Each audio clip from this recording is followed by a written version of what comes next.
அஸ்ஸலாமு அலைக்கும் வரஹ்மத்துல்லாஹி வரகாத்துஹு.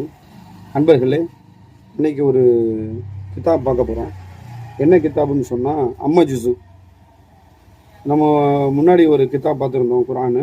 அந்த குரான் வந்து 30 ஜுஸு சொல்லுக்கு சொல் தமிழ்னு சொல்லி பார்த்துருந்தோம். அதே சொல்லுக்கு சொல் கிதாபு இப்போ அம்ம ஜுஸு மட்டும் வந்திருக்கு.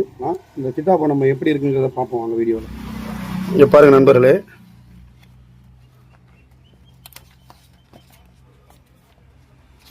அம்ம ஜுஸு இங்கே பாருங்கள். பிஸ்மில்லா ரஹ்மான் ரஹீம்.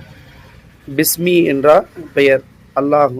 இப்படி ஒவ்வொரு எழுத்துக்கும் அர் ரஹ்மான், அர் ரஹீம், இப்படி ஒவ்வொரு எழுத்துக்கு கீழே அந்த பொருள் இருக்கும்.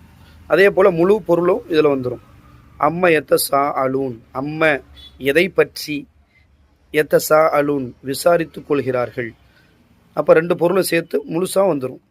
இப்போ இந்த மாதிரி அம்ம ஜுஸு முழுக்க இருக்குது. தேவைப்படக்கூடியவங்க இன்ஷா அல்லாஹ் தொடர்பு கொள்ளுங்க. டிஸ்பிளேல இருக்கக்கூடிய நம்பருக்கு. அம்ம ஜுஸு மட்டும் சொல்லுக்கு சொல் தமிழ் இன்ஷா அல்லாஹ் இதுவும் இருக்குது. அம்ம முழு ஜுஸுமே இருக்குது. தேவைப்படக்கூடியவங்க இன்ஷா அல்லாஹ் தொடர்பு கொள்ளுங்க. இந்த வீடியோ உங்கள் ஃபேமிலி நண்பர்களுக்கு ஷேர் பண்ணுங்கள். அஸ்ஸலாமு அலைக்கும்.